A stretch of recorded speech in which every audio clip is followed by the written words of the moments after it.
Yes, karibu tena katika Mbilinyi Online Academy. Sasa nimekuja kugundua kwamba kwenye hii dunia watu ambao wanatawala ulimwengu, na pia watu ambao wanafanikiwa kwa kiasi kikubwa sana ni watu wenye imani.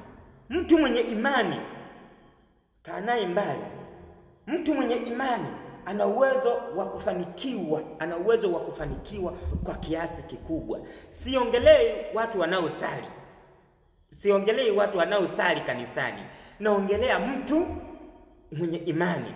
Na hata Yesu akasema hivi, na pia hata vitabu vitakatifu vimeandika. Yesu alisema hivi, imani yenu iko wapi? Pale dhoruba ilipokuwa imetokea, wakati wanasafiri sijui ni bahari ya Shamu, sijui ni Red Sea, mimi sijui. Akauliza, imani yenu iko wapi? Nadhani ni mto Yordani. Akauliza, imani yenu iko wapi? Umeona, walikuwa hawana imani. Kwa hiyo wangekuwa na imani, wangeweza kushinda zile dhoruba.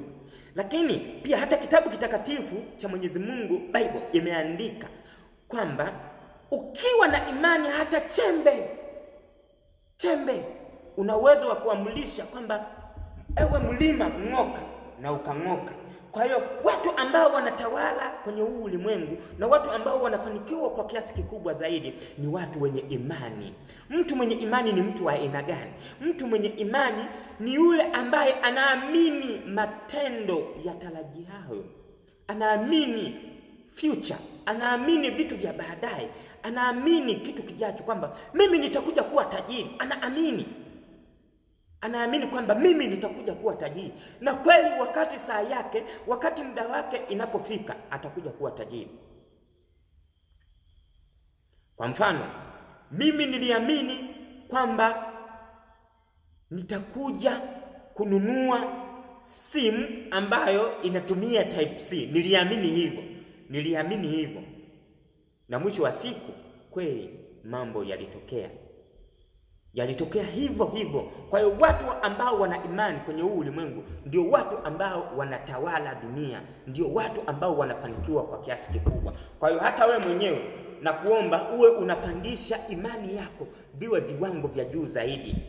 Uwe unapandisha imani yako, uwe na uwezo wa kung'oa hata milima. Uwe unapandisha imani yako, uwe na uwezo wa kung'oa zile shida, uwe na uwezo wa kung'oa majambo yote ambayo unahisi kwamba hayawezekani, na kusema hili linawezekana, hili linawezekana, hili linawezekana, hili linawezekana, na hili linawezekana.